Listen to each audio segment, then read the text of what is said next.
이제 한 달도 안 남은 미국 대선, 해리스 대 트럼프 이 대선판에요. 갑자기 모습을 드러내 변수로 등장한 사람이 있습니다.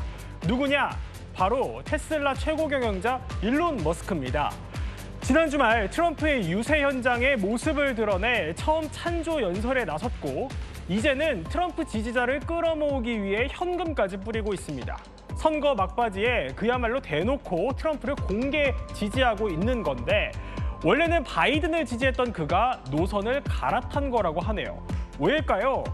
머스크와 트럼프 두 사람 왜 갑자기 이렇게까지 가까워진 걸까요? 백악관 입성을 목표로 두 사람이 그리는 빅피처, 큰 그림은 과연 무엇일까요? 머스크의 속내를 중심으로 몰랐던 이야기 더해서 한번 파헤쳐 보겠습니다. 지식이 충전될 때마다 이 지식 배터리에 불이 한 칸씩 들어오게 됩니다. 지식 충전 지금 시작합니다.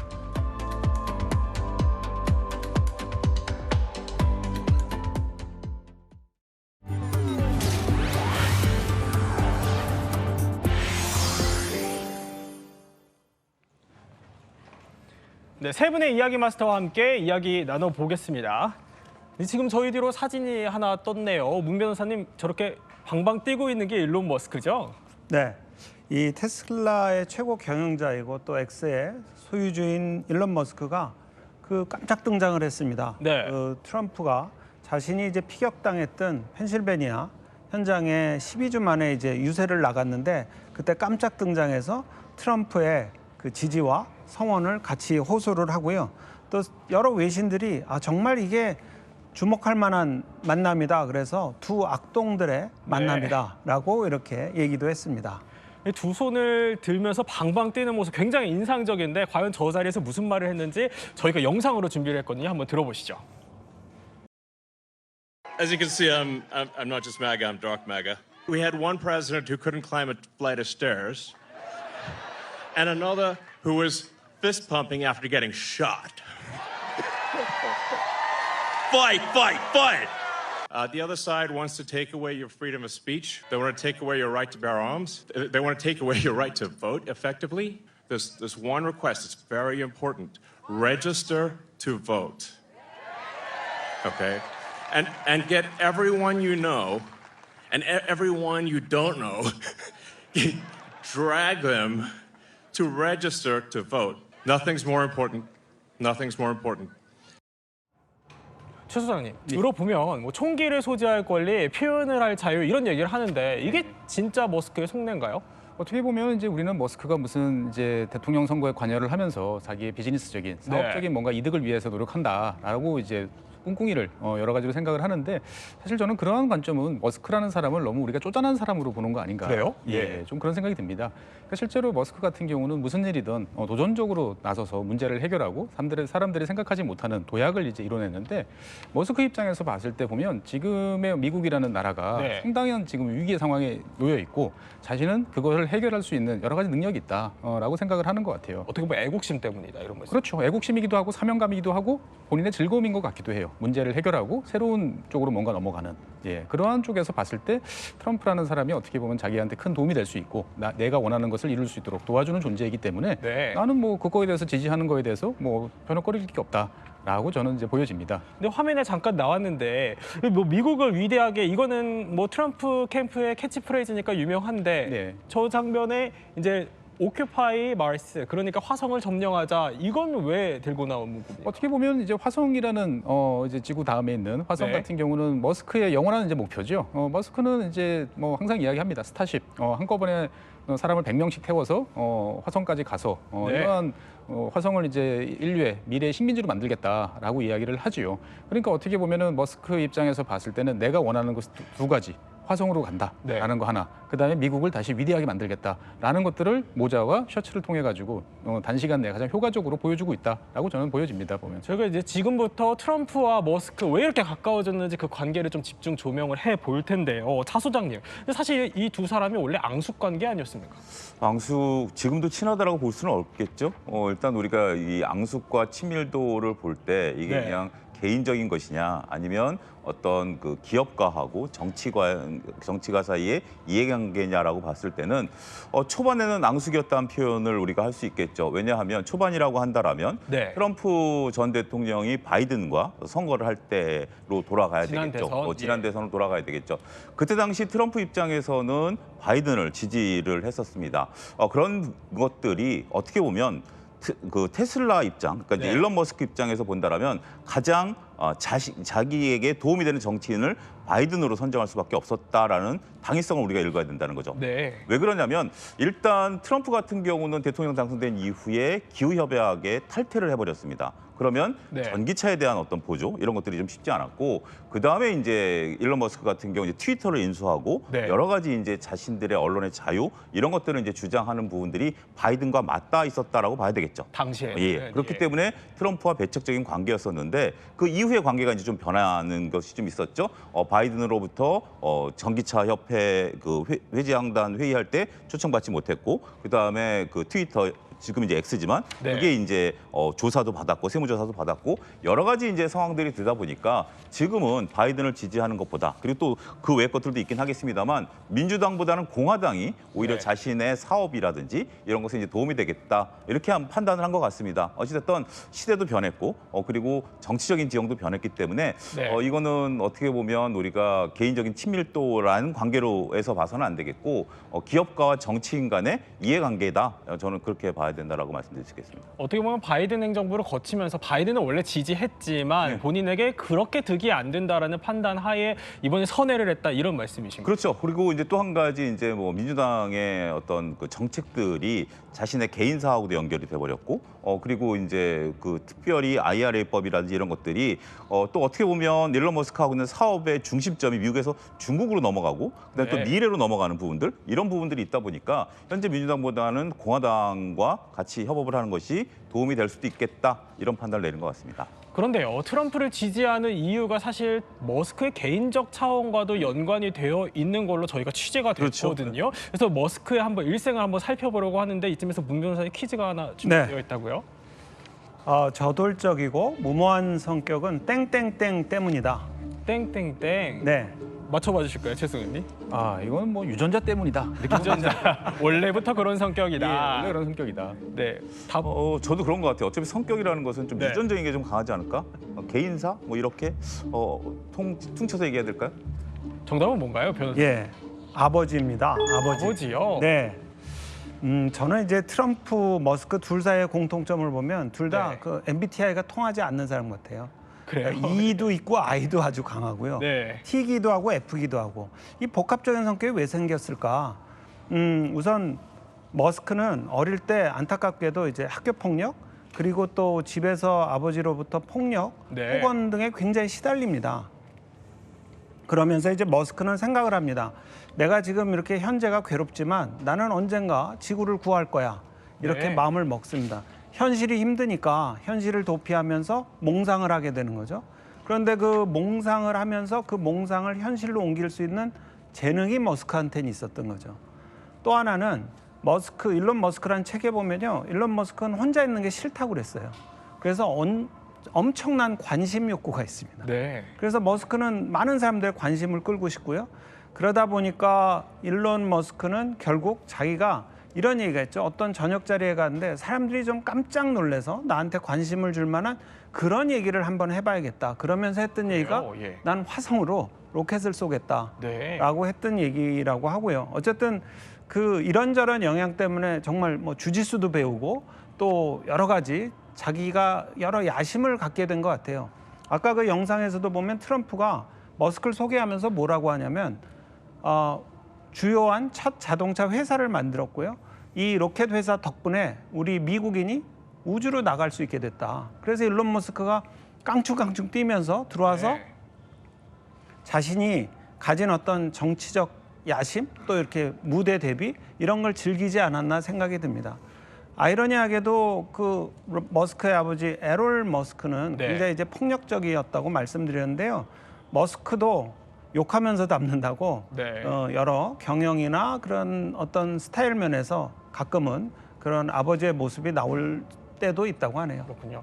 차 선생님, 정서적으로 좀 그래도 불우한 어린 시절을 보낸 건데 사업가로서는 어땠습니까, 일론 머스크? 나름대로 그러니까 정서적인 면과 다르게 네. 사업적인 면은 상당히 좀 빨랐었다라고 말씀드릴 수가 있겠습니다. 앞서 이제 최준영 박사님도 말씀하신 것처럼 이제 꿈이 화성을 간다라는 꿈, 네. 인류 최초의 꿈을 어떻게 보면 펼쳤다라는 거죠. 그 전에는 이제 소설로 존재했었는데 일론 머스크가 가장 인사이트 있게 읽었다라고 스스로 얘기하는 소설이 은하수를 여행하는 히치하이커를 위한 안내서라는 소설이거든요. 그래요? 그게 예, 이제 예. 화성에 이제 가는 그런 건데 이런 것들을 읽으면서 화성 여행을 가야 되겠다. 그러니까 꿈을 키웠다라고 자서전에서 밝히고 있습니다. 그리고 일론 머스크의 첫 사업이 무엇이었냐라면 컴퓨터를 이제 배우고 난 이후에 네. 컴퓨터 게임을 만듭니다. 컴퓨터 게임 이름이 블래스타라는 게임이고요. 우리가 옛날에 이제 갤러그라고 어렸을 지금 이제 뭐 네. 80년대, 기억이 90년대생들이 이제 나요. 예. 기억나는 그와 비슷한 유사한 거예요. 그러니까 우주 게임과 같은 그런 개념이었어요. 이런 것들을 바탕으로 사업을 시작을 했다라는 것으로 보게 된다라면 일단 개인적으로 뭐 가정사는 불우했다 하더라도 사업적인 마인드가 있었고 그리고 이제 그 말씀하신 것처럼 사업적인 부분에 있어서 어떻게 사업을 해나가야 되느냐. 이런 부분이 어떻게 보면 이런 좀 불우했던 거, 네. 남들과 어울리지 못했던 그런 것들이 그 정상적인 경영 형태가 아닌 네. 획기적인 경영 형태, 목표를 정하면 기존의 방식을 따르는 것이 아니라 우리가 목표를 정하면 차근차근 밟아가는 게 아니라 일단 목표를 가자. 그러면 기존의 경영 상태에 있어서 거침돌을 우리 그러면 시간이 없으면 못 가니까 그냥 건너뛰어서라도 목표를 일단 향해서 가보자. 이런 어떤 저돌적인 사업 예. 방식이 만들어진 게 아니겠나 이렇게 말씀드릴 수 있겠죠. 굉장히 저돌적이고 또 어떻게 보면 극단적이기도 한 그런 방식들이 SNS로 소통을 하면서도 여러 가지 설화들이 있었잖아요, 머스크가. 그렇죠. 네. 사실 뭐 머스크가 SNS에서 한 여러 가지 이야기들이 많이 있죠. 보면은 뭐 어떻게 보면은 지금 화면에 나오는 것처럼 내가 이제 나는 고양이 소녀이다.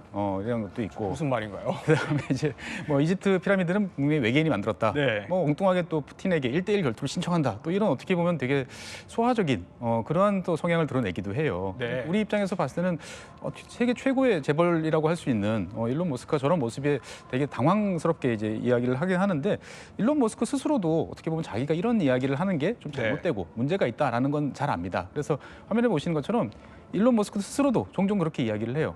내가 가끔 이상한 소리를 하는 건 잘 아는데 네. 이것은 내 뇌가 그렇게 작동하기 때문이다라고 이야기를 하고 있는 거죠. 그래서 이거를 좀 뭐 의학적으로 이야기하면은 이제 아스퍼거 증후군이라고 네. 보통 이야기를 합니다. 그러니까 특정한 주제에 대해서는 놀라운 집중력을 발휘해요. 그때는 막 천재 같아요.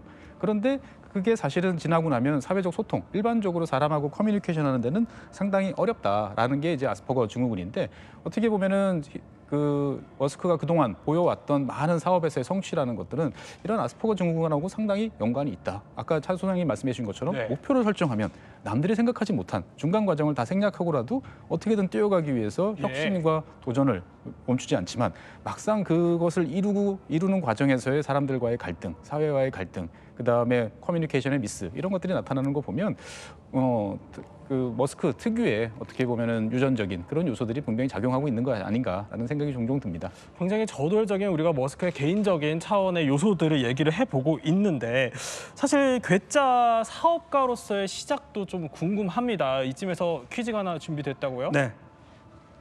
머스크는 창업 전 하루 식비 땡땡땡만 썼다. 창업 전에요. 네. 예. 지금 어떤 내용일까요? 이게 두 글자면 좋겠는데 세 글자니까 맞추기 세 글자니까 상당히 어렵네요. 두 글자면 10권만 썼다 이렇게 알고 싶은데 아, 네. 창업 전이니까 열심히 창업해서 일하자라는 거에서 하루 식비 100만 원 썼다? 100만 원. 네. 정답은 뭔가요? 1달러입니다. 1달러요? 네네. 하루에 1달러로 살 수 있나요? 예, 그러니까 머스크는 자기가 이제 창업하기 전에 1990년대 초반에 예. 내가 과연 한 달 얼마를 갖고 살 수 있을까 생각을 해보고 하루에 1달러, 한 달이면 30달러 갖고 살 수 있으면 이걸 갖고 내가 최저 생계비로 해서 사업을 준비하면서 살 수 있겠구나 생각을 네. 합니다. 근데 이제 이러면 하루에 1달러, 한 달 내내 먹을 음식을 사야 되는데요. 앵커님 같으면 한 달 내내 드실 수 있는 음식이 뭘까요? 한 달 내내 네. 쌀밥과 김치 정도 있지 않을까요? 1달러 넘지 않을까요? 그렇겠네요. 네. 예, 일론 머스크는요 냉동 소시지와 오렌지를 네. 한 달 내내 샀습니다. 그래서 이걸 이제 흔히 우리 스타트업 창업하는 분들은 오렌지 프로젝트라고도 하는데요. 그 오렌지 프로젝트라고 부르는 건 창업 전에 얼마나 최저 생계비로 살 수 있나 이거를 이제 테스트해 보는 겁니다. 근데 일론 머스크가 후에 언론과의 인터뷰에서 하지 마라. 그거 하지 마라. 네. 1달러 프로젝트 하지 마라. 자긴 권하지 않는다. 엄청 질렸었다. 이런 얘기도 했죠. 굉장히 이것도 어떻게 보면 머스크의 극단적인 전략? 그런 사례로도 볼 수 있을 것 같아요. 근데 사업을 일군 후에는 어땠습니까, 소장님? 예, 본격적으로 이제 사업을 일구는 과정에 있어서 먼저 이제 우리가 계속 처음에 얘기했던 네. 화성연과 관련된 이제 프로젝트를 시행을 하기 위해서 러시아가 이제 연방이 해체된 이후에 남아도는 이제 위성을 이제 그 판매하는 조직이 네. 있었습니다. 이제 그들을 만나러 가서 위성을 그러니까 이제 미사일을 사가지고 발사를 하려고 했습니다만 그게 이제 잘 되지 않았어요. 그러다 보니까 돌아오는 비행기에서 이제 그런 생각을 한 겁니다. 우리가 원자재 비용과 생산품의 비용을 서로 비교해 봤을 때 원자재 비용이 생산품보다 싸면 내가 직접 만드는 게 낫다라는 생각을 비행기 안에서 한 거예요. 물론 예. 그 안에 이제 기술에 대한 것들은 감안하지 않은 거죠. 단순히 비용만 생각한 겁니다. 그렇기 때문에 조금 전에 박사님 말씀하신 것처럼 1달러라는 어떤 비용 개념을 먼저 접근했다라는 거예요. 이게 굉장히 중요한 거거든요. 우리가 사업을 해보면 돈을 벌 생각만 하지 내가 어떻게 비용을 효율적으로 통제하느냐라는 생각은 나중에 하게 되는데 네. 먼저 했다라는 거죠. 그러한 과정에서 나타난 게 미사일을 이제 만들어서 미사일이 이제 위성이 되는 건데 4번 실패를 합니다. 4번 실패를 할 때 여러 가지 가능성을 체크를 하는데 이조차 비용으로 본 거죠. 그래서 웬만한 건 무시해버리면서 4번째까지 하다 결국 이제 성공을 하게 된 거죠.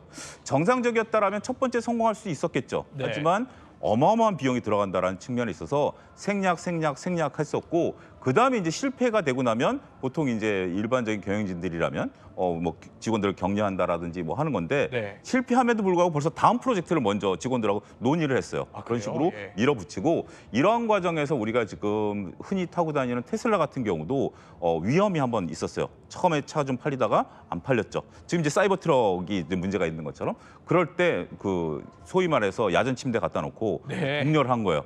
그렇게 해가지고 밀어붙여서 결국 밀어붙이네요. 예. 결과를 이뤄낸 건데 어떻게 우리나라 70년대의 그 경영진들이 네. 군사 밀어붙이듯이 했던 그런 모습이 지금 현재 우리가 2000년대 미국에서 테슬라 그 일론 머스크의 모습으로 재확인하고 있다 이렇게 말씀드릴 수 있겠죠. 그런 일론 머스크의 모습들 사실 저도 언뜻 기억나는 게 굉장히 스페이스X가 고점이었을 때 예. 트위터를 갑자기 사들이고 그렇죠. 그리고 뭐 테슬라를 갑자기 상장 폐지한다 뭐 이런 발표들 깜짝 발표들 어떻게 보면 굉장히 기이하잖아요. 이런 것도 머스크의 일종의 개인적 차원과 좀 맞닿아 있습니까? 그렇죠. 그러니까 돌이켜 생각해 보면 22년 1분기 같은 경우는 테슬라 주가 엄청나게 이제 올라갔죠. 네. 그다음에 스페이스X 성공으로 인해 가지고 스페이스X만 해도 한 1,000억 달러 정도 이제 가치를 부여받을 정도로 어떻게 보면 사업하시는 분들 입장에서 봤을 때는 내가 하는 일이 다 잘 되던 최고의 이제 그런 순간이었죠. 근데 하지만 이제 머스크 입장에서 봤을 때는 이제 일이 다 잘 되고 나니까 네. 심심한 거예요. 허전한 겁니다. 내가 뭔가 도전을 해서 뭔가 새로운 것을 얻고 싶다라는 생각을 이제 하게 됐고 그것들이 어떻게 보면 이제 트위터 인수로 이어지게 되는 우리 입장에서 봤을 때는 이거랑 전혀 다르다라고 보여지지만 당시에 머스크 입장에서 봤을 때는 이제 그 옵션도 이제 네. 행사를 해가지고 스톡 옵션을 행사를 해가지고 엄청난 돈을 이제 갖고 있는데 이 돈을 가지고 그냥 은행에 놀릴 수는 없다라고 생각을 했던 거고 자기가 중시하게 생각했던 많이 사용하던 트위터에 대해서 이제 관심을 가지고 이 트위터를 가지고 뭔가를 해볼 수 있지 않을까라고 생각을 하면서 이제 인수를 하게 된 거지요. 사실 그 과정에서 여러 가지 이제 논란도 이제 많았습니다만 어떻든 간에 그 일론 머스크 입장에서 봤을 때는 일단 트위터 인수라는 것은 본인이 중요하게 네. 생각하는 표현의 자유라는 것을 되게 강조하고 싶었던 거 있고요. 다른 한편으로 보면 일단은 머스크는 재밌어야 됩니다. 본인이 그 일을 했을 때 재미가 네. 있어야 되는데 일론 머스크는 그 전서부터 트위터를 자기의 놀이터 어떻게 보면 자기가 마음대로 쓸 수 있는 일기장 이런 식으로 써왔던 거죠. 그러니까 내 것으로 만들어서 뭔가 더 재밌게 해보겠다라는 게 트위터 인수로 이어졌다라고 말씀드릴 수 있겠습니다. 지금 저희가 계속해서 이렇게 머스크의 개인적 차원을 얘기해 보면 크게 3가지로 좀 종합이 됩니다. 괴짜 같고 굉장히 저돌적이고 예측 불가능한 선택을 한다. 뭐 이 정도로 정리가 되는데 이렇게 하면 사실 트럼프와 조금 맞닿아 있는 면도 있는 것 같아요. 어떻습니까, 소장님? 그렇죠. 또 정주영 회장님이 생각나지 않습니까? 네. 정주영 회장님도 그런 얘기 있잖아. 해봤어? 라고 예. 하는 거고 그 아산 방조제 싸울 때도 누구도 생각 못했던 유주손을 가라앉혀서 정주영 공법이라는 것을 만들어낸 그러니까 우리가 무척 새로운 것을 일론 머스크에서 찾지만 우리가 역사적으로 보면 우리나라에도 이런 기행을 하셨던 분들이 계셨다라고 말씀드릴 수 있겠죠. 네. 어찌됐든 트럼프 지금 이제 후보와 어느 정도 이제 맞닿은 면이 저는 있다라고 봅니다. 그리고 일단 우리가 정치적인 걸 하던 아니면 기업을 하던 나름대로 그 대표는 쇼맨십을 보일 필요도 어느 정도 있는 거죠. 차분하게 가는 스타일이 있는가 하면 네. 애시당초 쇼맨십으로 인해서 이것을 해왔던 사람들이라면 나름대로 일맥상통한다라고 저는 볼 수 있겠다라고 봐요. 그래서 이번에 상징적인 장소에서 일론 머스크가 뛰지 않았습니까? 네. 피격당했던 장소에서 그 피격 장소에서도 그 사진 한 장이 트럼프 전 대통령의 지지율을 확 끌어당겼던 어떻게 보면 그것 때문에 바이든 대통령이 낙마하고 이제 해리스 후보가 들어온 네. 계기가 됐던 역사적인 사건 장소인데 일단 두 사람이 어떤 관심을 끄는 데 있어서는 정말 말씀하신 쇼맨십의 것처럼 귀재다. 쇼맨십의 일맥상통한 그런 부분들이다. 그게 어떻게 보면 경영자로서는 좀 악재일 수도 있긴 하겠습니다만 트럼프 일론 머스크 본성이니까요. 이해를 해야 될 것 같습니다. 저는 이제 네. 트럼프하고 머스크의 공통점을 한번 생각해봤는데요.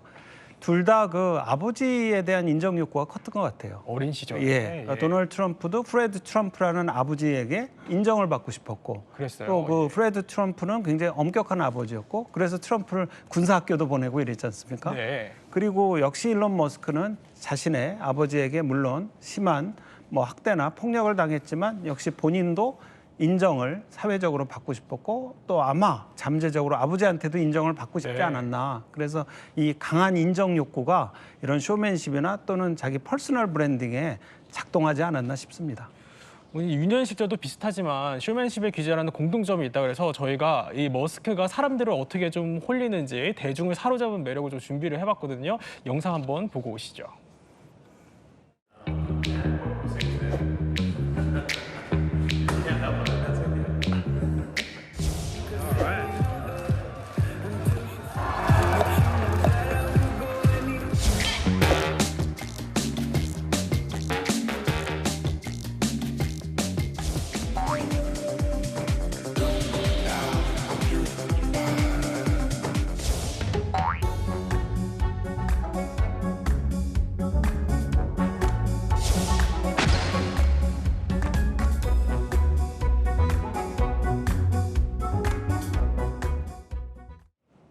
차선님, 결국에는 뭐 비슷한 두 사람이 뭐 끌릴 수밖에 없다. 이거는 알겠어요. 네. 그런데 트럼프가 사실 전기차에 반대하는 입장이라고 아까 말씀을 언뜻 해주셨는데 그럼 전기차 저 테슬라의 최고 경영자로서는 마음에 안 드는 거 아닙니까?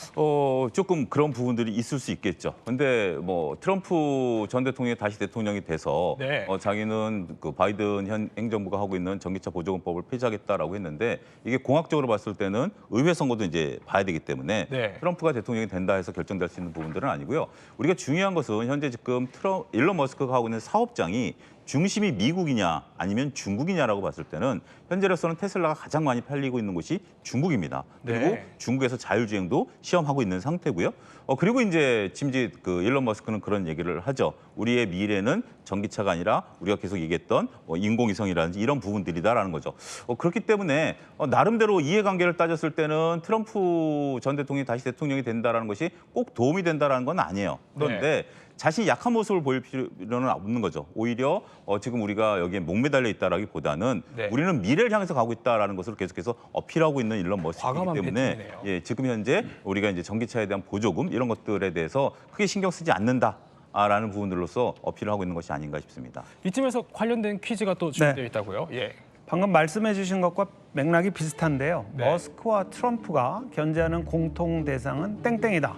답이 벌써 나왔나요? 네, 정답은 중국입니다. 중국이요. 예.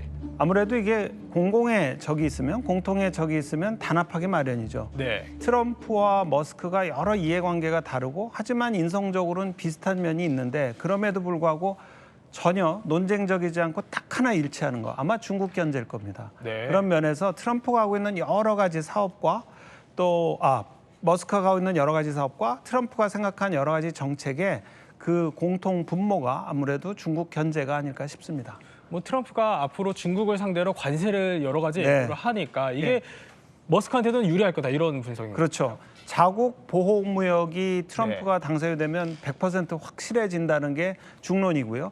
그 자국을 보호하는 여러 가지 정책을 펼쳤을 때 트럼프의 그 정책에 힘입어서 머스크가 자신의 사업을 확대할 수 있을 것이다 하는 면엔 이론이 없죠. 어떻게 보면 머스크가 트럼프를 대리인으로 내세웠다라고 볼 수도 있습니다. 이게 왜 그러냐면 네. 우리가 1980년대 일본과 미국이 자동차로 한번 붙었지 않습니까? 그때 이제 일본 자동차들이 미국으로 들어오면서 자동차로 한번 붙었었던 거고 지금 트럼프는 머스크는 중국을 직접 때릴 수는 없습니다. 앞서 언급드렸다시피 여기서 가장 많은 테슬라를 팔고 있고 여기서 직접적으로 자율주행도 시험하고 있거든요. 네. 근데 한편으로 보면 다양한 BYD라든지 이런 자동차들이 미국으로 넘어오면서 유럽에서 자신들의 그 시장을 깎아먹고 있는데 이런 것들을 대리인 트럼프가 중국을 견제해 줌으로써 머스크한테는 굉장히 이익이 될 수 있다 이렇게 볼 수 있겠죠. 우리 최 소장님 왜 고개를 갸우뚱거리시죠? 예. 사실 이제 그 발언을 보면 좀 네. 헷갈리는 면들이 있어요. 그러니까 일론 머스크가 보면은 1월 달에는 무역 장벽이 없으면 관세가 없으면 중국 전기차가 경쟁자들을 다 부숴버릴 거다라고 이야기를 했는데 또 5월 달에는 관세를 부과하는 걸 반대를 한다고 그래요. 왜냐하면 이게 이제 거래의 자유를 막는다라고 이야기를 한 거죠. 그러니까 어떻게 보면 우리는 바이든을 죄송합니다.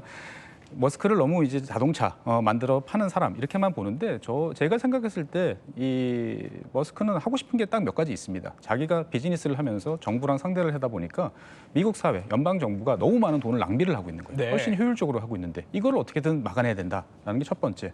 그다음에 두 번째 자기가 자율주행차라든지 여러 가지 놀라운 기술들을 만들어내는데 그때마다 엄청난 규제에 시달리면서 제대로 실용화를 못 시켜요.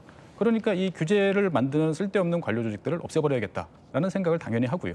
그리고 본인이 그 규제를 피해서 캘리포니아에서 텍사스로 이제 이민을 넘어왔지 않습니까? 네. 텍사스에 넘어왔는데도 여기를 보니까 여러 가지 지금 또 민주당스러운 여러 가지 모습들이 나타난다라는 점들을 보고 이걸 바꾸지 않으면 안 되겠다라고 생각한 게 어떻게 보면 머스크의 요즘 변화를 이끌어냈다라고 보여집니다. 차 소장님, 그런데 머스크가 아까 입고 나온 걸 보면은 화성 얘기를 하거든요. 빅피처가 또 있을 것 같아요. 지금 일단 빅피처로 넘어갔다라고 봐야 되겠죠. 이미, 그러니까 예. 거기에 이제 거주를 하는 구체적인 계획도 세웠죠. 연간 몇 명씩 보내겠다라는 화성에 대한 부분들, 이런 우리 지구 환경. 그러니까 어떻게 보면 이 얘기를 보게 된다라면 트럼프하고는 좀 안 맞을 수 있습니다. 바이든하고 맞을 수 있죠. 왜냐하면 기후 문제, 그 기후를 탈피하기 위해서는 우리는 화성을 개척해야 된다라는 그런 개념이긴 하겠습니다만 어쨌든 이런 정치적인 부분들 다 빼고라도 지금 일론 머스크는 어렸을 때부터 가졌던 꿈, 화성에 대한 부분들이 이제 구체적인 실현 단계에 왔다. 저는 그렇게 평가를 하고 싶습니다. 그렇군요. 이제 트럼프가 정말 백악관에 입성을 하게 되면 머스크가 어떤 한 자리를 하게 될지는 지켜봐야겠지만요. 그 결과가 어떻게 나올지는 지켜봐야 될 것 같습니다. 이쯤에서 저희가 코너를 마무리하기 전에 앞서 나왔던 퀴즈를 한 번 더 맞춰보겠습니다. 네. 퀴즈 띄워주시죠. 이 머스크와 트럼프는 저도 이름을 헷갈릴 정도로 정말 비슷한데요. 이 둘이 공통으로 견제하는 대상은 땡땡이다. 땡땡이다. 제가 하나, 둘, 셋 하면은 퀴즈를 내주신 우리 문 변호사님 제외하고 두 분이 맞춰주시면 됩니다. 하나, 둘, 셋. 중국이다. 중국이다. 예, 답을 이렇게 맞춰주셔서 저희 지식 배터리가 80에서 100%로 완충됐습니다. 지금까지 이야기 마스터 세 분과 함께 일론 머스크가 트럼프를 지지하는 이유에 대해서 한번 살펴봤습니다. 저희는 60초 후에 뵙겠습니다.